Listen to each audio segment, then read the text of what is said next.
Well, hi there, guys. This is your host, ID Jester, and this is going to be a video for my upcoming players who'll be using Fantasy Grounds for the first time. I'm going to go over a few things that I think you guys should know when we get started here with the campaign. So, without further ado, let's get right into it.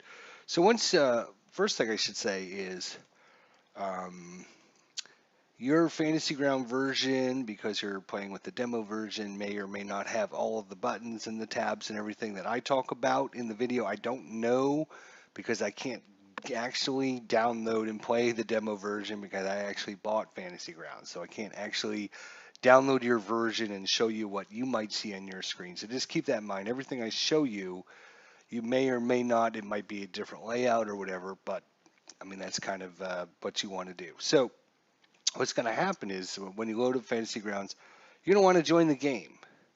And when you click on join the game, you're going to put in your username. You can put either your character name in there or your name or whatever. It's going to identify you. And then you're going to put in my host address.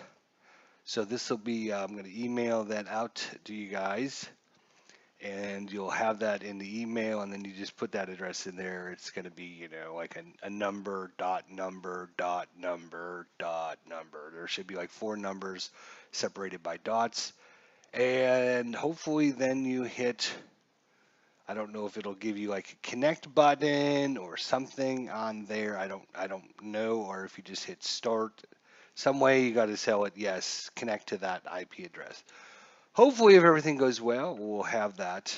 Um, and you'll be able to connect and pop in. So I'm actually going to load up I'll just load up, I don't know, let's just load up the test game. I guess that's fine. No big deal. So the main thing to keep in mind is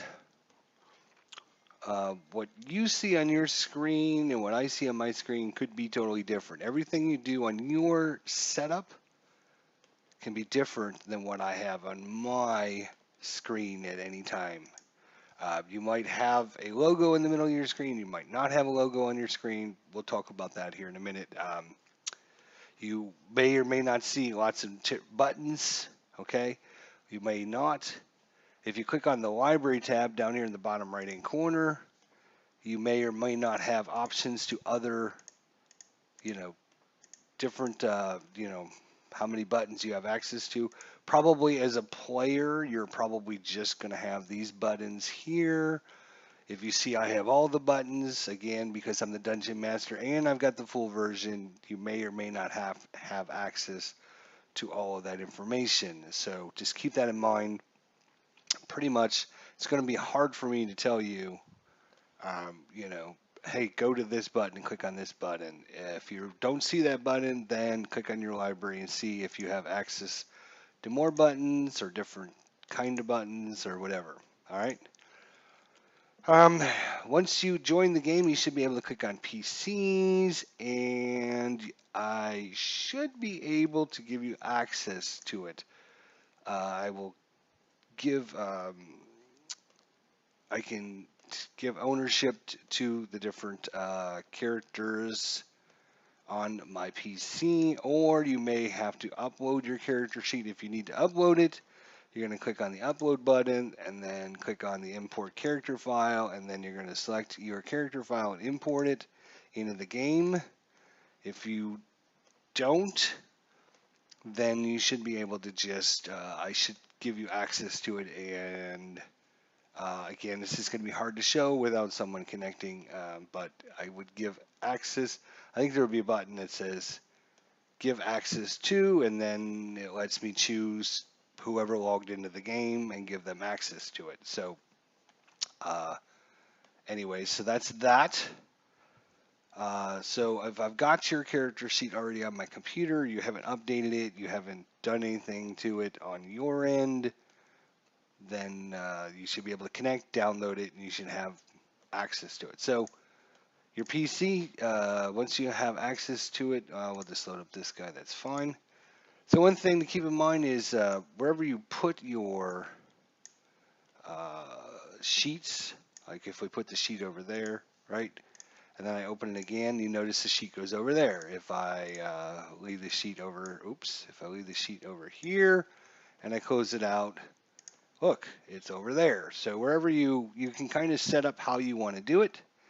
Fantasy Grounds is a little weird in a couple things it does. So like normal clicking and dragging, you notice when I clicked and drag, I almost, you have to make sure you're not on any text or anything like that. If I actually on the portrait, it wants to take the portrait off there. So you got to kind of be on like one of the tab boxes or something to drag windows around. Okay. Red X in the corner allows you to close every window. And the only way to really resize it is down here in the bottom right hand corner.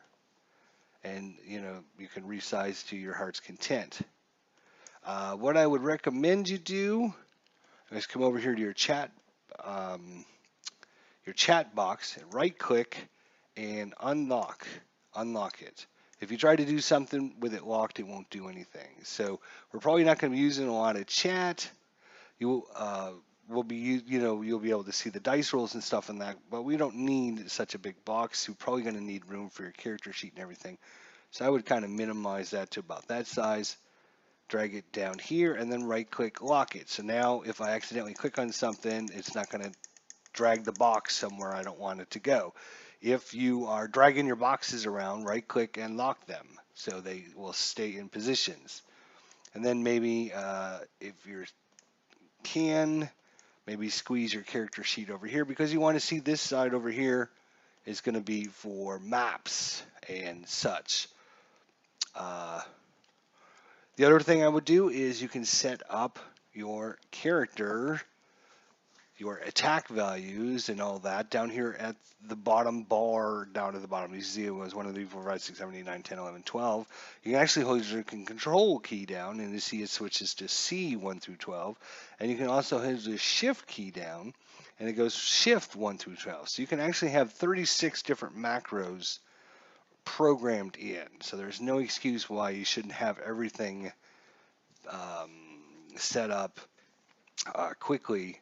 Things you're going to probably want to add is like your initiative. So if I say roll initiative, you will be able to do that.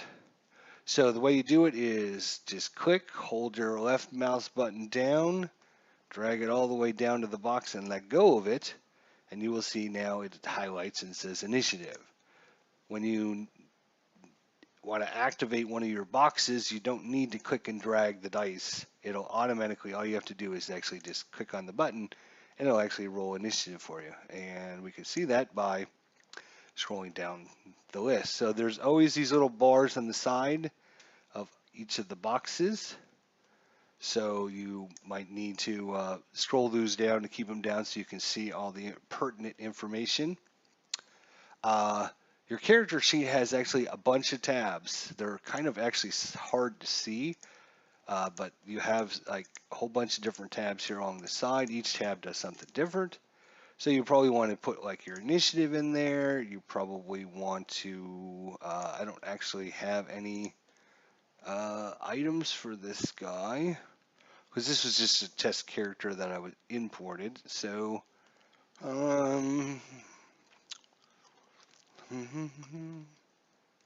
shoot, I don't have access to that stuff, so I'm going to have to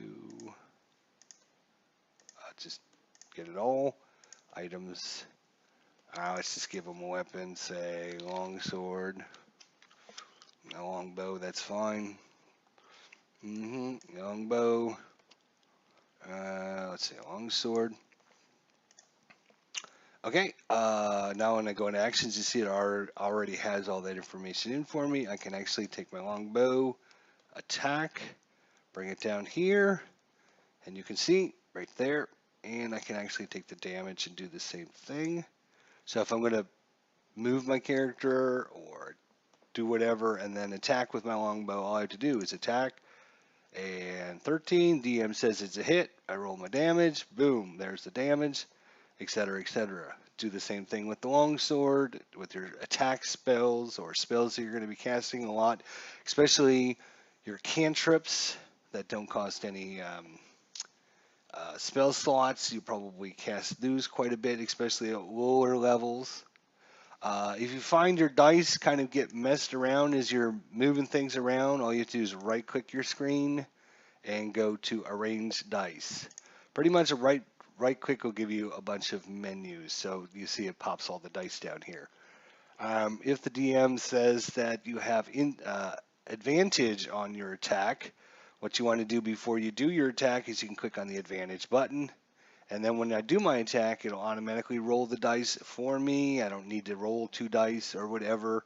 It'll automatically, I rolled a, let's see, dropped the 9. So it rolled a 12 and a 9. It automatically dropped the 9 for me because I have advantage. Same thing with disadvantage. I can just click on this. It'll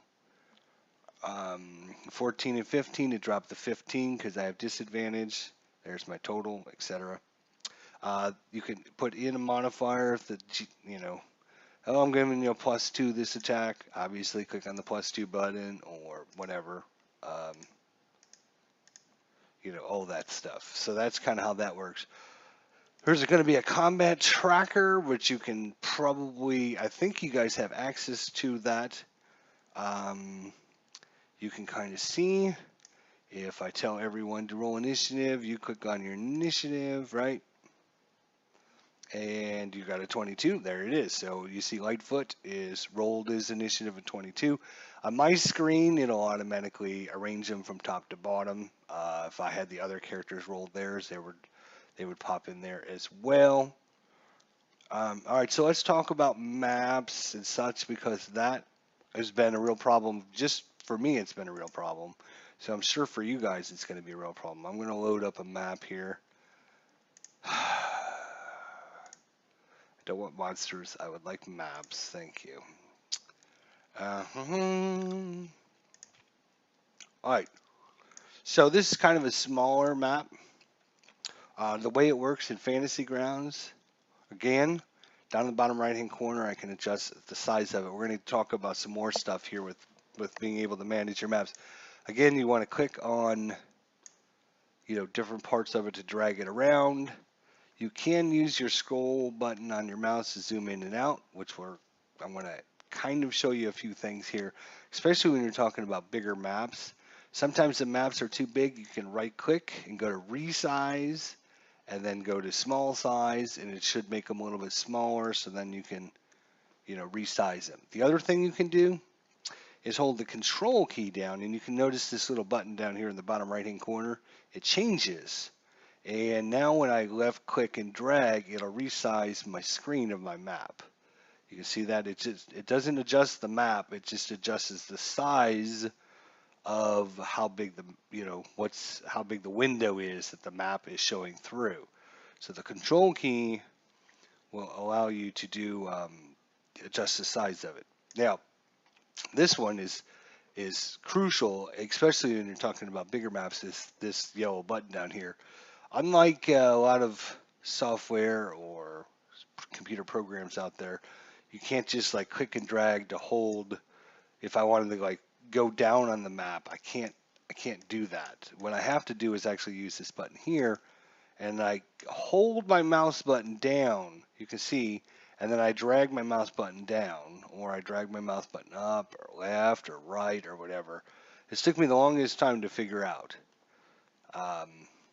So if you're talking about, something like a big, huge map, I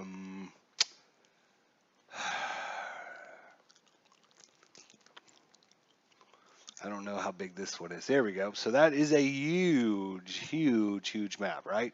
I mean, it doesn't even fit on my screen. So first thing I want to do is right click, go to resize, and make it small, right? So now it's small sized. And then what to do is kind of resize it to what I like. I can hold the control key down again and resize my window size. And then I want to use my zoom to zoom in and out. And then I want to be able to scroll left and right, up and down. I'm going to left click on this, and I'm going to hold my left click button down. I'm holding my left mouse button down. So the whole time I'm doing this, I'm left click. I've got my left mouse button down, and I'm just dragging it left or right or up and down or whatever. So being able to get around maps and understand. Now, you don't have this access to this, but I do. And what is going to happen is probably I'm going to have it masked like this. So you will just see a black map other than anything that I've revealed. So let's say the players come down into maybe this hallway down here and then came into this room here. I would unmask it. You would actually see. Oops, I don't want to do it this way. I actually want to do it from the combat tracker. Let's say the characters were in here. Oh, I don't actually want to do that. Delete token. Delete the token, yes. You can see that the grids on this and the grids in the game don't line up. So what I will do as a DM is I will actually try to get them to line up. So let's see if it's even sometimes easier just to, let's see, I can, no, I don't want to, I want to actually, no, I want to,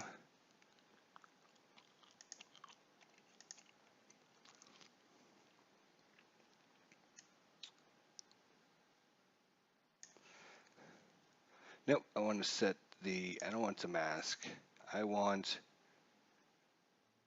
let's see, Disable link navigator, enable mask mode, delete mask, snap to grid, grid off. I want to change grid. No, I don't want to change it.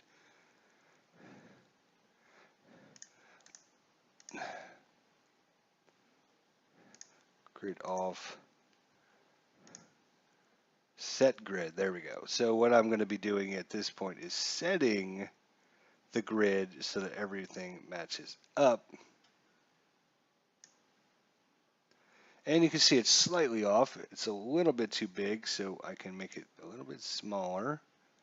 And then,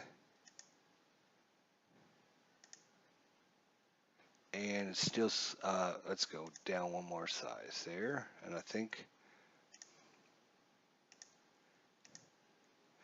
yeah, I think that's, let's go down one more size.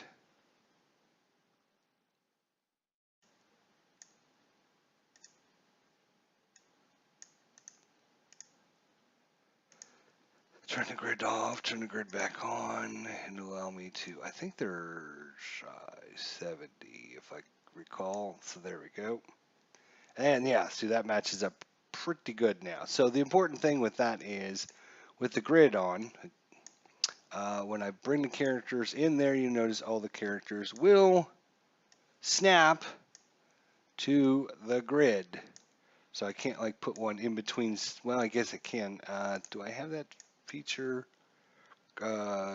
Snap to grid on. Right? So now can I?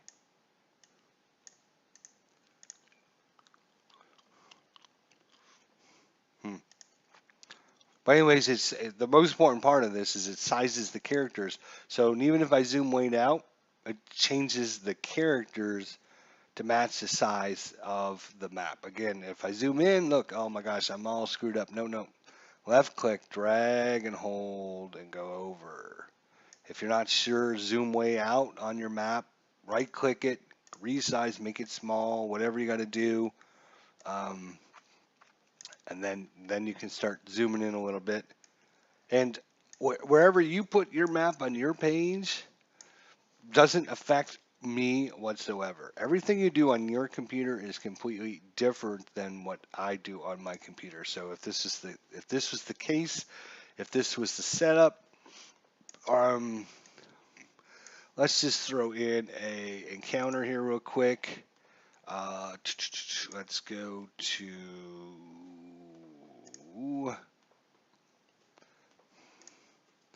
so I'm going to add all these guys to the combat tracker. There we go. And we'll just say the goblins were running up the stairs here.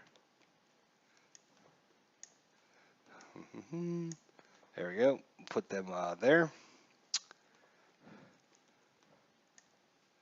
And so I would have the players roll.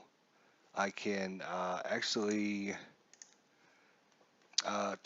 do initiative. I can roll initiative for everyone, or I can roll the NPC initiatives. There we go. And in this case, because I don't have the other players here, obviously, I'm just gonna roll initiative for everyone. There we go. So uh, you can see Human Folk Hero is first. So it highlights whoever is currently taking their turn with like a white circle around it. It says, "Oh, it's your turn." These guys are not visible yet. There we go. I can go in and unmask. Maybe at the beginning of the stairs there is I hear people coming up, or you hear somebody approaching, coming up the stairs. All right, so then it's the Human Folk Hero's turn. And of course, she would have all of her stuff set up on her character sheet or whatever. Let's say she moves over here and then she wants to do an attack.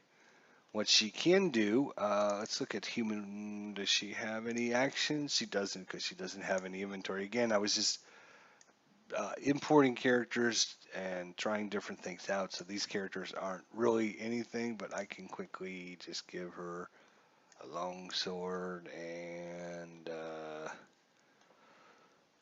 let's see here. I'll just give her a longbow. That's fine. All right. So now she'll have her axes. So you can actually, in your character sheet, you can target. So if you were going to target this goblin, Goblin 1, you should be able to mouse over it and see it's called Goblin 1, right? So when it's your turn in the combat tracker, so you should have lots of windows open. That's what I'm saying. Space is going to be a premium here. You're going to have lots of things open even as a player. So Human Folk Hero, you can see it's got your initiative, your hit points, your temporary, blah, blah, blah. You also show friendly and unfriendly. Some of them might be gray if you're not sure or whatever, but this is the target button. So you can actually target an enemy. You can say, oh, I want to target Goblin 1. So what you do is you take the little target and you drop it on Goblin. And you can see Goblin 1 is now your target. So if I roll my attack, it knows what I'm doing. It knows, okay, I'm attacking that target. Boom. You can see here, attack of 9 plus 5, I'm sorry, 4 plus a 5 at Goblin 1. It misses.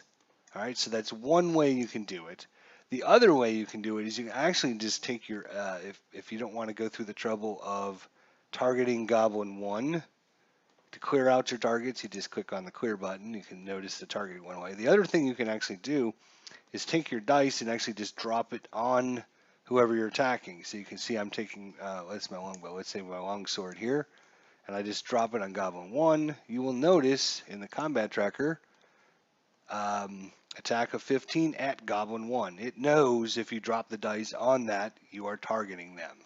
It doesn't add the target here, but it's kind of like an easy way for you to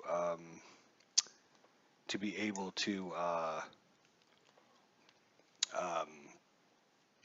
see do an attack.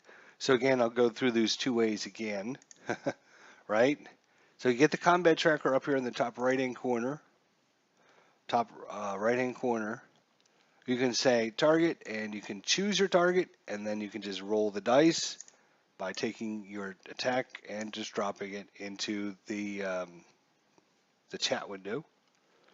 So that's one way of doing it, but you have to make sure you're targeting your person first, or at least telling the DM, oh, I'm going to attack the goblin in front of me so I know who you're doing, who you're attacking, or whatever. It's easier if you do it yourself, because you should be able to do that. So you can target them, right?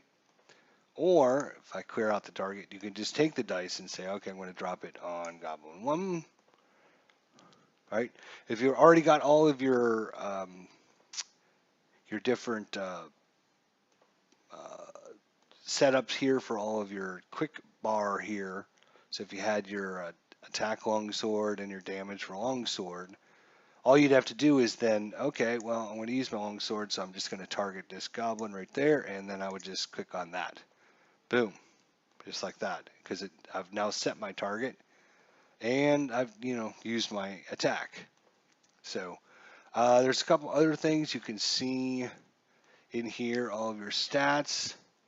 If you click on this button, you can see your attacks, or I'm sorry, that's your attacks. You can see your size and your range. You can see any effects that are on you, and you might see all of this stuff. I'm not sure because I'm the DM.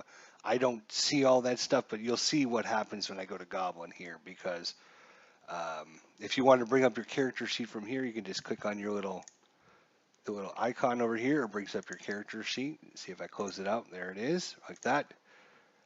So you might see all this stuff automatically when it's your turn, because when I get down to the monsters, you'll see what happens. So then let's say folk hero is done, or the human folk hero is done. She says, okay, I'm done. I go to the next one. You can see it's going to highlight the next person in the initiative order. This time it's the Lightfoot criminal. He's going to take his actions, blah, blah, blah. Then I go, okay, he's done. Let's say he just moves over here. He shoots his arrow and it misses or whatever. Then I click on the next actor. Now notice when I go to the next actor, because I'm the DM, all that stuff that we talked about up here for the human folk hero, I see for the monster. So I'm assuming you guys are going to have all your information popped up like this. And then, Goblin 1, he might take his action, and then Goblin 2, Goblin 3, Goblin 4, etc., etc. Monsters do it the same way.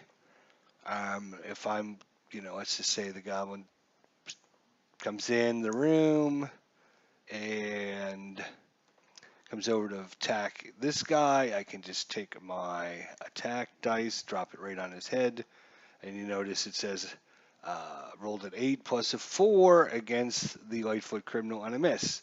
And then that guy's done, so I go to the next Goblin 2, highlights Goblin 2. Let's say he comes running in and attacks the human noble. So again, I can just take my dice, drop it on their head. You see 16 plus 4 is going to be a hit. Okay, then he's going to do some damage. And again, with the damage, same thing. Just drop it on their head.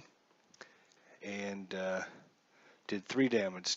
1 plus 2 damage to the human wound. And, yep. All right. And then I'm done with this guy. We go on to the next one. You won't see all this stuff on your side. So you won't see all the DM stuff that I'm showing you. I'm just showing you what's happening on my side so you can see. The only thing you'll see is you'll see your main hero, and then you'll see the monsters running around when it's the monster's turn, and then when it gets back to your turn, you'll have access to your stuff again. You might not even need to have the combat tracker open.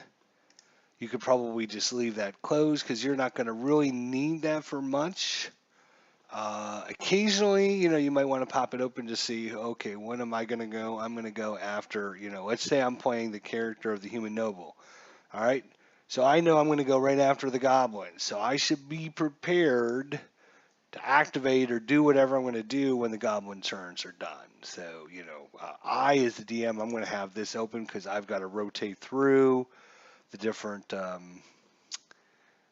monsters, go to the next character in line, go goblin number 4, then go, okay, it's human noble, what are you doing? So I'm going to have this open. You probably won't need to have that.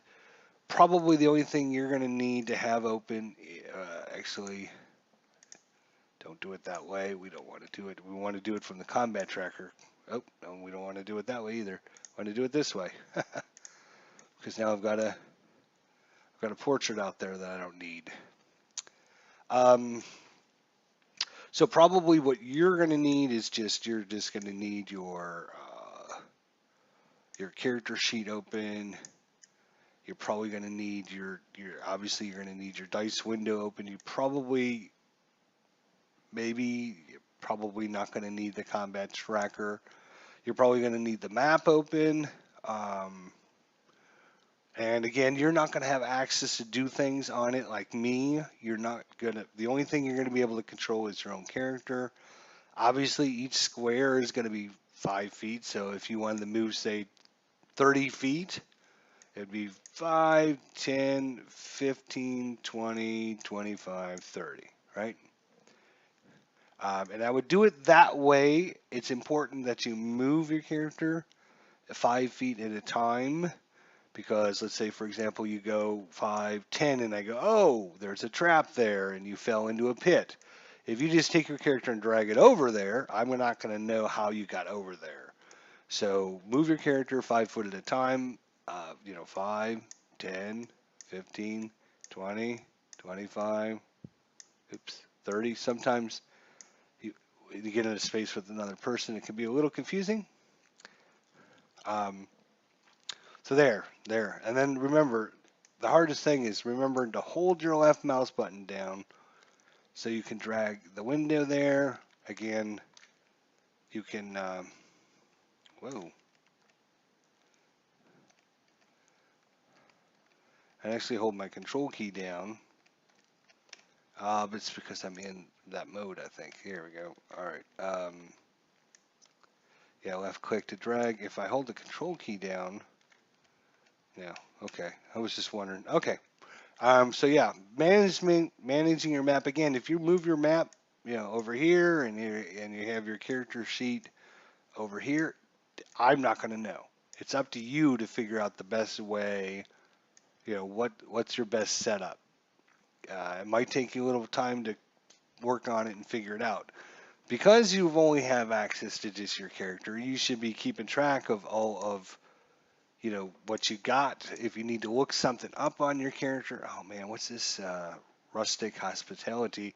Again, click on it. It should give you the information about it. Second win. I'm not sure why it does. Oh, probably because these are not normal characters. These are just something I imported. That's why they don't have that. But you should be able to have. Let's see here. Yeah, animal handling. It tells you all about it. Blah blah blah. And you should be able to be ready to go when it is your turn because you've got all your stuff programmed if you have any questions or whatever.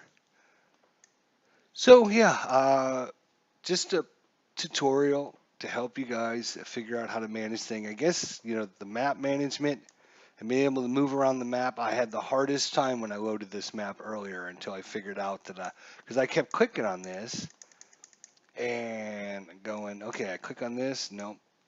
It took me a while to go, oh, wait, I got to hold my mouse button down to move around on the map. Okay, so as long as I hold my left mouse button down, I can move around. Now, you'll just see black. You won't actually see the map. You won't see these little dots or anything like that that represents stuff that I need to know as a DM, etc., etc. So you just manage your characters, making sure everything's up to date, ready to go, and make sure you know what's coming up. I will probably, when we're in the combat, I'll say, okay, human folk hero, you get to go first. Lightfoot criminal, you get to go second. So, and then when folk hero's done and it's Lightfoot criminal's turn, I'll say, okay, Lightfoot criminal, it's your turn. And then after him will be the monsters. So, and then when the monsters take their turn, I'll say, okay, when the monsters are done, human noble, it'll be your turn, or whatever your characters' names are, obviously, to kind of keep things moving along, because combat can slow everything down. When it's your turn, you got to take your turn. If you're not taking your turn, you're going to miss your turn, because I'm just going to go on by, because you've got plenty of time in between rounds to figure out what you're doing. So just, make sure you're on the ball. I don't want combat dragging the game down, which combat can drag the game down because there's a lot to it. There's, movement on maps. There's, figuring out, what you have access to and what if you're going to use your spells and, all that stuff. So It shouldn't turn into a tactical um, D&D miniatures game. It should be still a role-playing game that has combat. So just keep that in mind. If things are not flowing fast enough, I'm going to start putting the pressure on players to keep things moving. Because I normally, you're going to have 3 or 4 combats during a session, and if they each take 30 minutes apiece, that's 2 hours of gameplay right there, right? So we got to keep combat moving fast and furious. So make sure you get your links, get all of your quick access. Again, things that I would have access to: initiative, right, which is going to be on your main page. All of your normal attack actions, and then maybe a lot of the skills, a few of the skills that you use quite a bit, like perception we use quite a bit, um, athletics, and acrobatics. Um, I would get a few of those skills on the list. If you need to roll one of them, all you have to do is say, roll me an insight check, and you don't have it quick barred. All you do is find your insight, bring the dice, grab the dice, drag it over the thing, and it'll roll it and add your modifier. You see I rolled a 10 plus 1 for my modifier, rolled an 11. So you don't need to, there's all that access to that. Make sure you know what your abilities are doing. Make sure you know what equipment you have. Make sure your equipment's actually on. You can see here there's a bag icon that shows that this item is in your bag. Or, like longsword, it shows that it's equipped. Or longbow, it shows that it's equipped. Now, obviously, I can't have both a longbow and a longsword equipped, so I'm going to click on the little button here. You can cycle through them. Carried, equipped, not carried. So you want to carry it. And you want to make sure your armor's on, which this character doesn't actually have. So anyways, all right. So hopefully that'll give you some. I definitely wanted to show you about a few things with importing the character, loading it up, how to connect, and how to manage the windows. Again, wherever you drag things to, most windows you can resize. The only window I think you can actually lock is this window. And again, you can unlock this. You could drag it over into this corner or down here if you want to, whatever you want. Your screen is your screen to do it whatever you want. I might have to find a better way myself. But the advantage of keeping it over here is because this is where all the dice and all the modifiers and all that stuff is. So, and bring that back. There we go. Lock it up. All right. Well, hope this helps. Well, if you have any questions, let me know. I'll see you guys next time. Thanks for watching.